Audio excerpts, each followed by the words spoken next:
pendukung-pendukung pemerintah jangan takut dianggap buzzer. Penjilat kekuasaan, mitra rezim, apalagi namanya? Ternak rezim. Insya Allah komisaris. Insya Allah komisaris.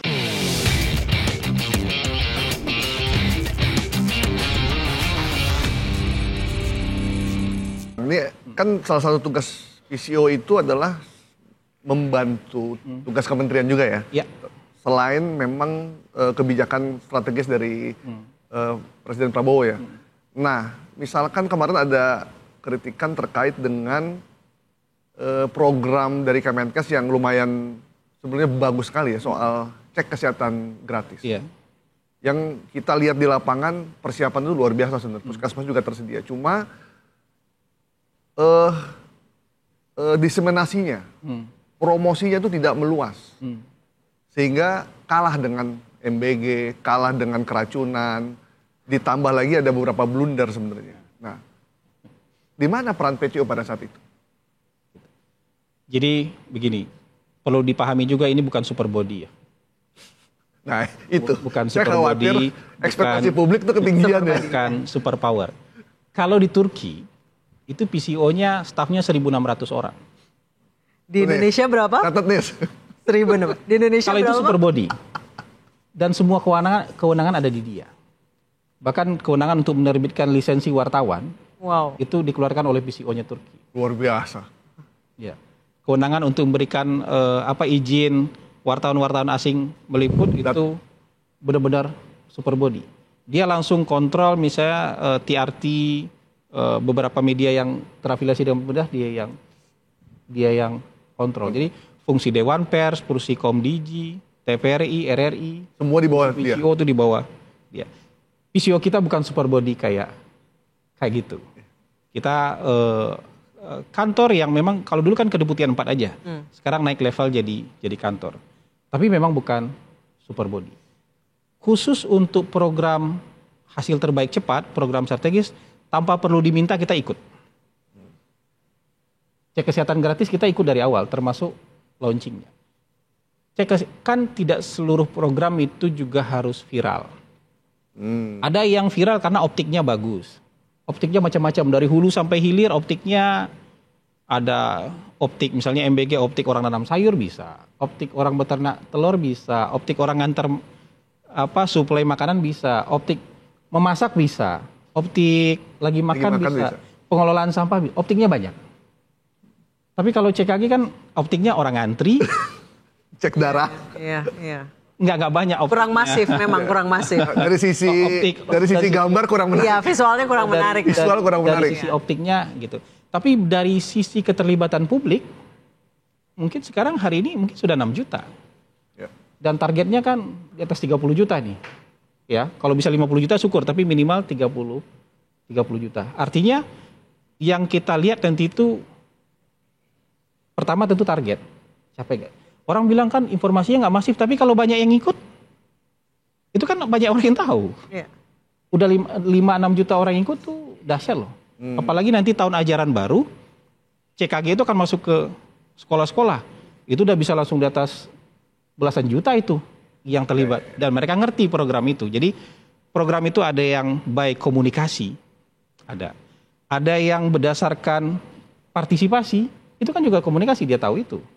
Keikutsertaan berapa orang, seberapa luas program ini menjangkau masyarakat, itu kan juga ada komunikasi di situ. Jadi tidak hanya dilihat dari satu sisi. Nah, kalau misalnya ada problem-problem ketika menjalankan program, kita terlibat membantu. Tentu di dalam programnya sendiri harus ada perbaikan.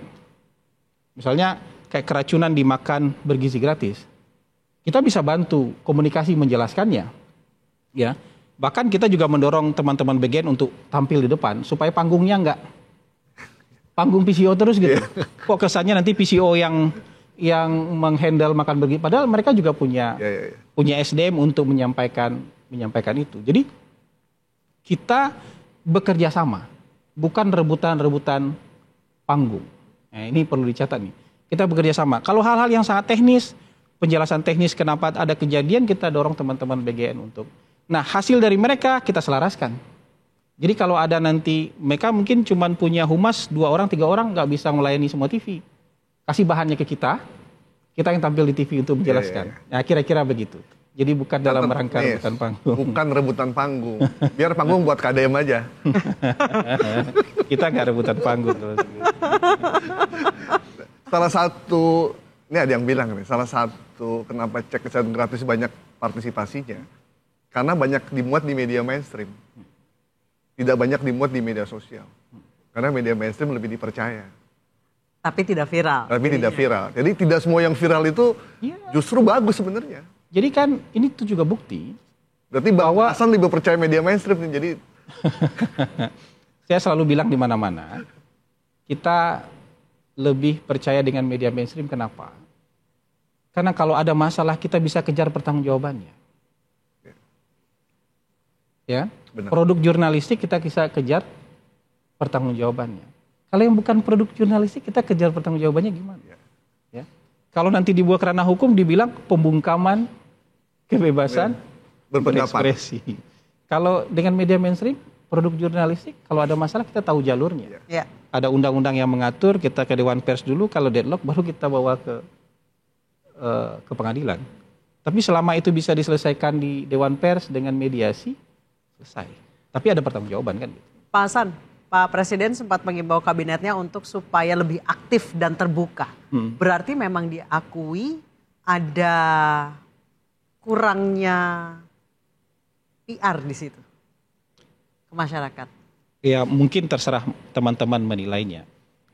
Cuman kalau gaya Pak Presiden, gaya Presiden Prabowo, tidak harus selalu kurang. Tapi beliau, kita bisa lebih baik lagi. Ini kayak Jepang ini.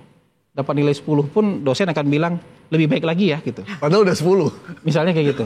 Apalagi kalau misalnya nilai kita masih 6, masih 7, masih 8. Beliau kan selalu apresiasi kabinet. Terima kasih kalian sudah bekerja dengan baik. Saya ngerasa memimpin kesebelasan yang sangat solid, sangat kompak, kerjanya cepat segala macam. Tapi kita harus lebih baik lagi. Jadi gayanya gaya Jepang itu. Jadi mau nilainya berapapun pasti akan disuruh lebih baik lagi. Apalagi beliau dengan humble-nya bilang, ya kalau saya menilai diri saya masih 6. Jadi kita harus ngejar lebih baik lagi. Ya, buat saya, buat kami nih para anggota kabinet itu kita kan diapresiasi dulu.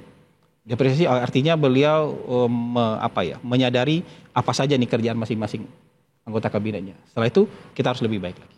Tapi dengan banyaknya kritikan, kadang-kadang kan kritikan itu datang dari ketidaktahuan ya Pak Hasan ya.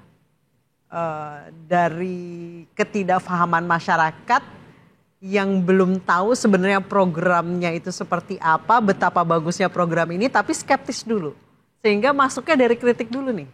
Ya nggak apa-apa kan, resiko kita hidup di dalam dunia demokrasi itu. Resiko juga bahwa ada orang yang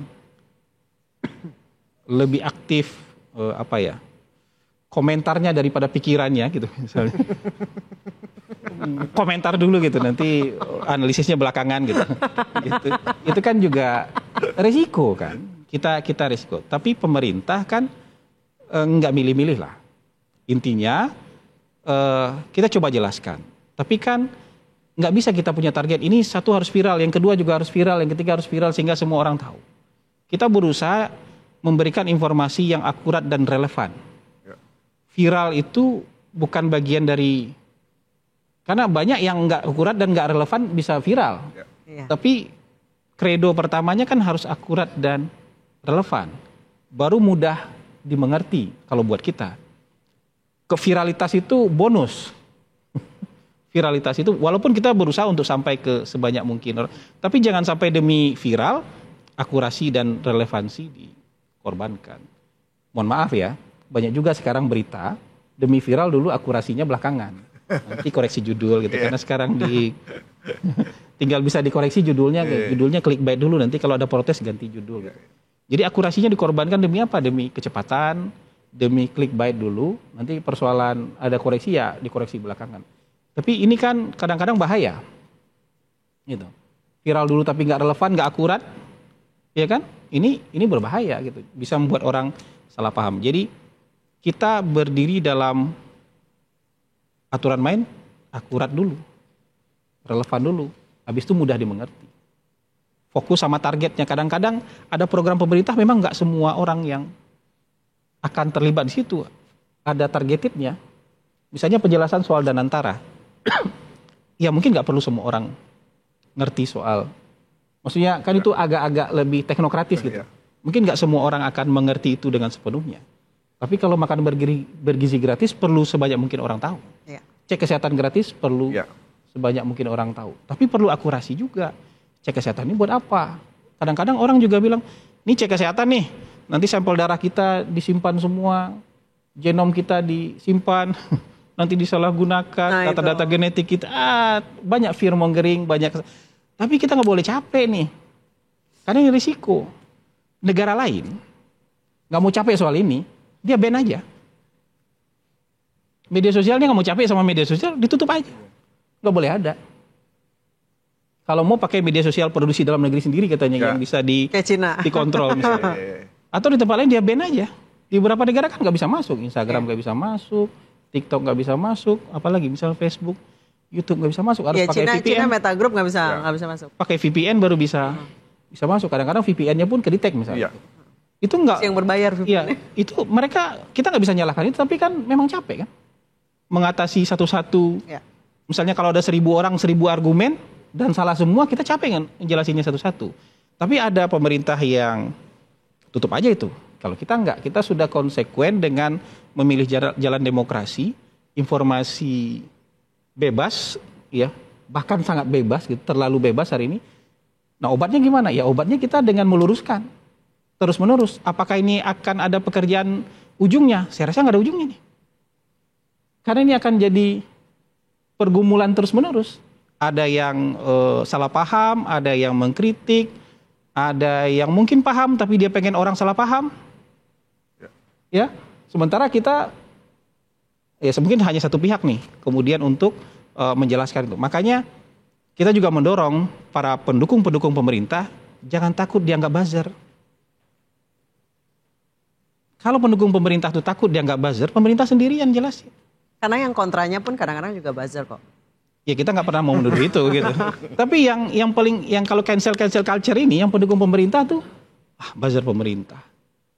Maaf tukang C titik-titik pemerintah. Ini apa penjilat kekuasaan, segala macam di labelnya. Jadi takut bersuara. Padahal ini bagian dari orang yang banyak. Pemerintah ini punya 96 juta pendukung di awal. Kalau korting 10%, masih 86 juta tuh. Korting 20% masih sekitar hampir 80 juta itu. Masa 80 juta ini mau dituduh buzzer semua? Jadi jangan takut untuk bersuara. Kalau enggak, pemerintah sendirian, channel pemerintah kan juga terbatas. Walaupun semua kementerian punya channel, walaupun mungkin semua ASN punya channel sekalipun, akan tetap kalah dengan orang-orang di luar yang punya akun masing-masing kan, yang bertahan dengan kemarahan, kebencian, dan kesalahpahaman itu. Jadi kalau kita selain meluruskan informasi, kita juga mengundang yang dukung pemerintah nggak usah takut. Suarakan kebenaran itu, suarakan klarifikasi itu, suarakan mana yang benar, suarakan pembelaan supaya apa? Supaya orang juga tahu bahwa kebijakan ini banyak yang mengerti. Memang ada yang tidak mengerti, tapi yang jumlah tidak mengerti itu nggak terlalu banyak, tapi yang lebih banyak yang mengerti supaya mereka paham nih posisinya di lapangan. Jadi sekarang posisi di lapangan itu penting gitu. Banyak pendukung pemerintah lebih banyak diam ya berarti? Mungkin ya itu karena labeling itu. Karena khawatir dicap buzzer. Gimana pun buzzer, penjilat kekuasaan, mitra rezim, apalagi namanya? Ternak rezim. Insya Allah komisaris. Insya Allah komisaris, macam-macam kan. Pengen staf sus. Ya, label yang ketika misalnya ya nggak enak itu. Sementara mau melabel teman-teman di luar kan nggak enak. Gitu. Jadi yang kayak gitu-gitu. Jadi takut. Belum lagi cancel culture kemarin. Pokoknya artis-artis pendukung ini di influencer pendukung pemerintah di. Saya sempat lihat itunya daftarnya, kan, daftar. Cancel culture itu namanya. Takut bersuara. Padahal mungkin dia setuju, tapi dia takut bersuara. Harusnya minta bantuan media mainstream lah. Udah lama nih pemerintah nggak bantu kita.